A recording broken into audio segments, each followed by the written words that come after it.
So hello everyone and welcome to Mondays at Beinecke.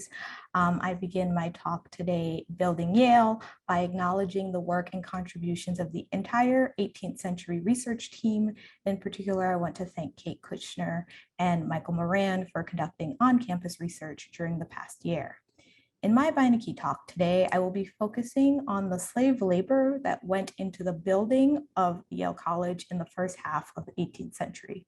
And in particular, I will discuss the relationship between Yale and slavery in the building of Connecticut Hall. I begin by contextualizing the importance of the oldest surviving building on campus and by explaining just how small Yale used to be and how slowly it grew. Connecticut Hall has a prominent place in the histories of Yale as a cornerstone of what made the college a college. And one of the key takeaways from my talk today is that slave labor helped build Connecticut Hall and thus also belongs in the story of how Yale became a college. So this is the timeline I'm going to go through and highlight a few key moments in the overall building of Yale College. I won't say much, I won't focus as much on slavery in Yale prior to the building of Connecticut Hall in today's talk, but join me next week at the Yale and Slavery Conference, where I will discuss that in the Slavery in the Archives panel on Friday.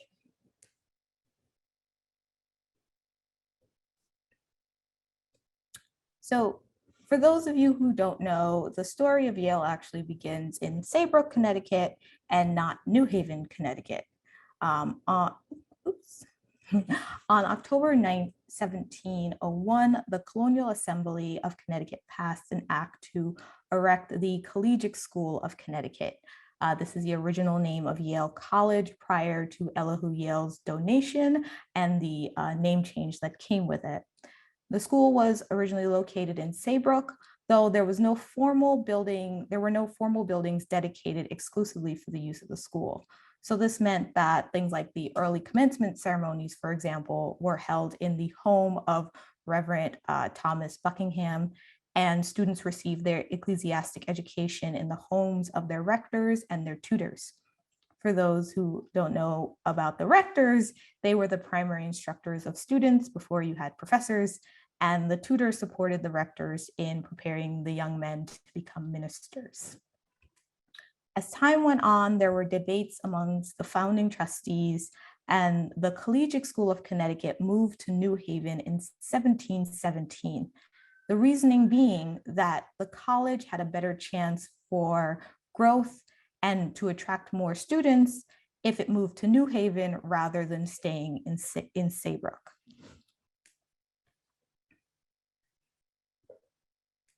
The next step after moving to New Haven was to actually start construction for college buildings. And there were two buildings built. There was a splendid collegiate house and a rector's house. That construction for those began in October 1717. These were the only college buildings until the construction of Connecticut Hall some 30 years later. Physically building Yale College was crucial to the longevity and the success of the institution. The college was funded in a number of ways, including through Elihu Yale's donation, through duties and taxes from the Connecticut Assembly, through grants from the Connecticut Assembly, and by public lottery, with portions of these funds going directly towards 3 buildings and building maintenance. So the first 2 buildings being the first college house and the rector's house, and then the third building being Connecticut Hall, which was itself funded by the 1747 lottery. And you can see a bit of details about each of those that I described on the screen. And you can also see that Samuel Mix, a name that we'll see again later, was involved in managing the lottery to fund Connecticut Hall. So the conventional narratives of Connecticut Hall focus on the most triumphant aspects of the story. As intended, the move to New Haven did increase the number of students at Yale, And by 1747, the old Wood Hall couldn't house the now 120 students. This is one of the key reasons why the story of Connecticut Hall is recounted in many histories of Yale. It represented the growth and expansion of the college, and the fact that the building still stands to this day is a testament to the longevity of Yale College itself. In Ebenezer Baldwin's 1841 History of Yale College, Baldwin wrote of the zeal of President Thomas Clapp for the advancement of the college, and how Clapp contributed both time and money to the construction of Connecticut Hall with great prudence and frugality. Baldwin further described Connecticut Hall as being built in an elegant and handsome manner through Clapp's care, diligence, and labor. This is another key reason why Connecticut Hall is so important to the history of Yale. It was one of the crowning achievements of President Clapp, the first president of Yale College.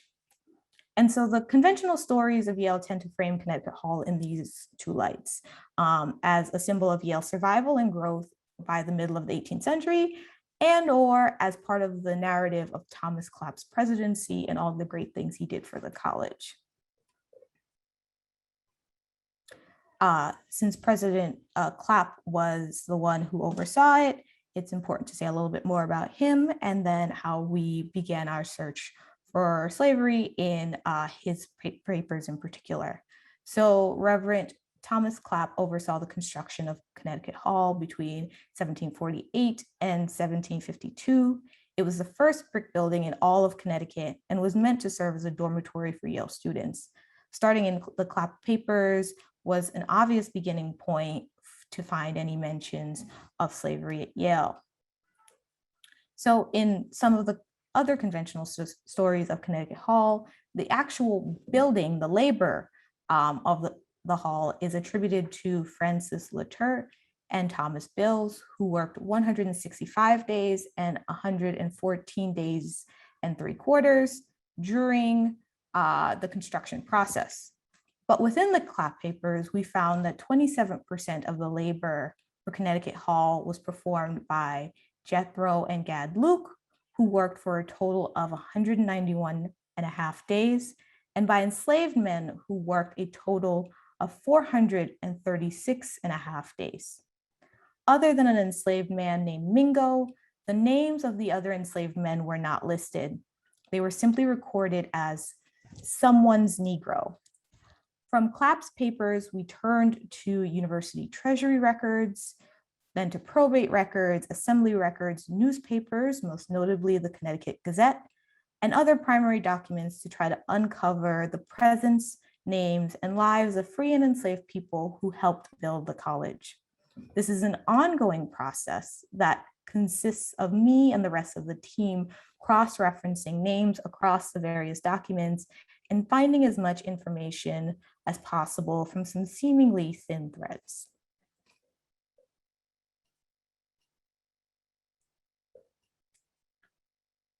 And so in the process of looking into Connecticut Hall, we found Jethro and Gad Luke, who were free Black men, a father and son pair who made mortar amongst other tasks as they worked on Connecticut Hall.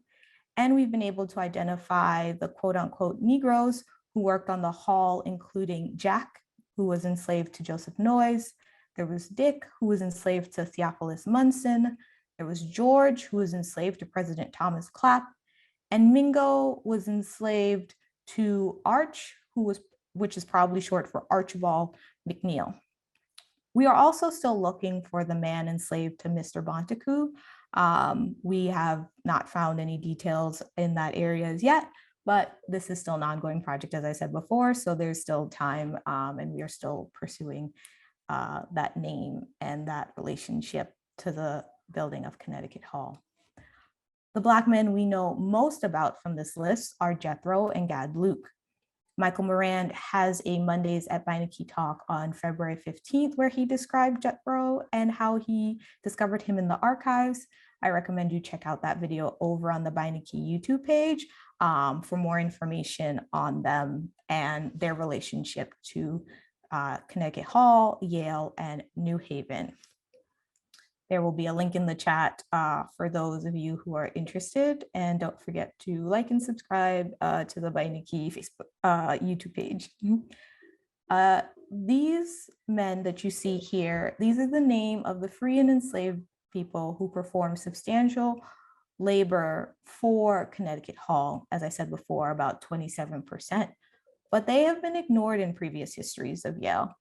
In addition to the enslaved laborers who worked on the hall, we have identified about 16 slave owners who were paid for their contributions to the building of Connecticut Hall. They were paid for things like building materials. And we've identified about 5 slave owners who donated to the construction of Connecticut Hall. I've included a few of the names in the PowerPoint and want to point out the myriad of ways some of these enslavers were connected to Yale College. So amongst the slave owners paid by Yale was Samuel Mix of New Haven, who graduated class of 1720. He was also one of the managers of the lottery that funded Connecticut Hall. He was a member of the building committee, and he owned 3 enslaved people. Their names were York, Pressy, and Caesar. Among the slave owners who donated to Connecticut Hall was Reverend Jared Elliott of Killingsworth, who graduated Yale College class of 1706 and was regarded as the father of regular medicine in Connecticut. He established the first endowed fund for the benefit of the Yale Library, and Jared donated 16 pounds to Connecticut Hall and owned Keeter and Kate. When we talk of all of the ways that these people were connected to Yale, and when we take these multiple levels, layers of slavery into consideration, and the role that slavery played in multiple aspects in the building process of Connecticut Hall and Yale College, it's clear that we need new narratives of Yale's history that include all the ways free and enslaved people contributed to the institution so that we can have accurate accounts of the past. Students and other staff at Yale would not have been surprised by the presence of enslaved laborers as they contributed to the building of Connecticut Hall. This was not the only instance that myself and the other 18th century researchers found where enslaved people were connected to Yale. In the early days of Yale College, there were many slave owners connected to the school.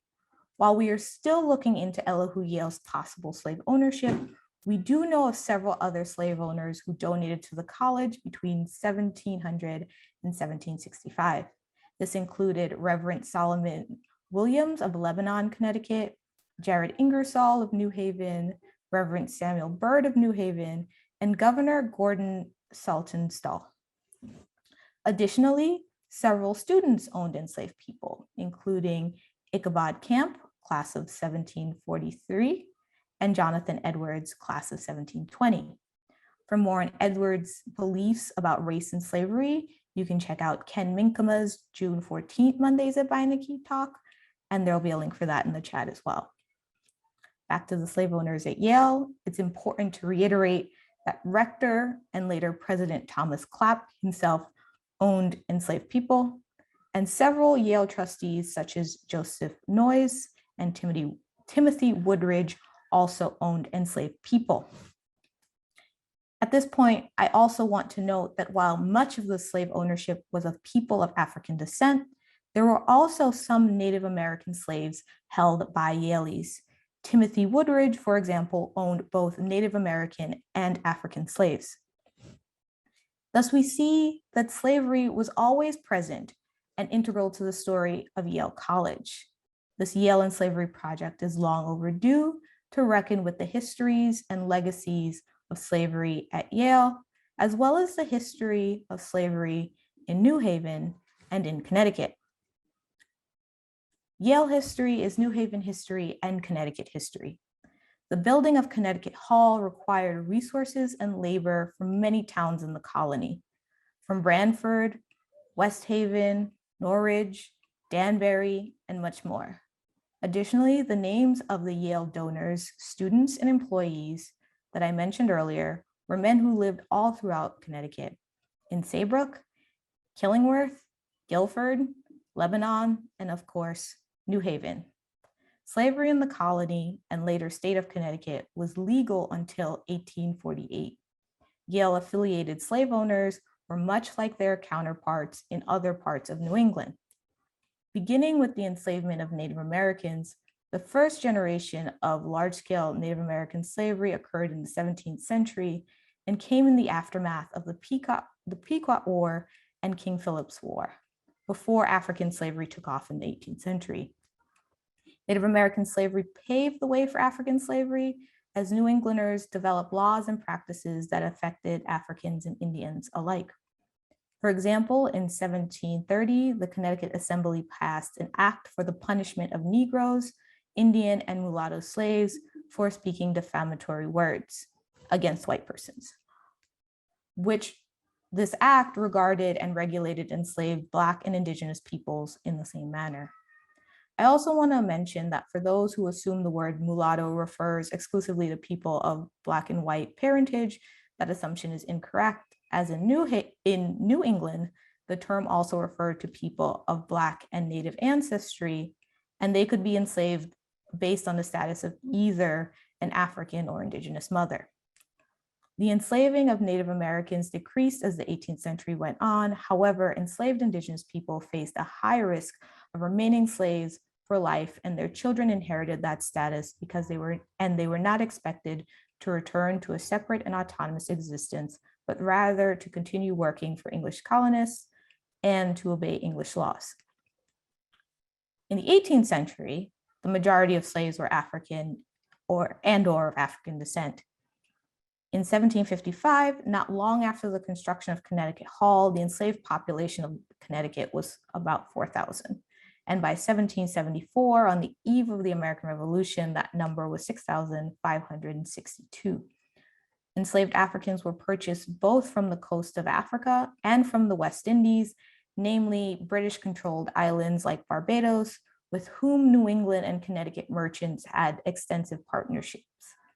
Typically, slave owners in Connecticut and New England owned less than 5 slaves, often only 1 to 3, but as was the case with slavery everywhere else in the British Atlantic world, slave owners had the power of life and death over their quote-unquote property. And Connecticut slave owners were no less hesitant to exercise their complete control over their slaves. There were several cases of Africans being callously beaten or murdered as punishment by their masters or by the colony and state of Connecticut when enslaved people broke laws like the act to prevent the disorder of Negro and Indian servants and slaves in the night season.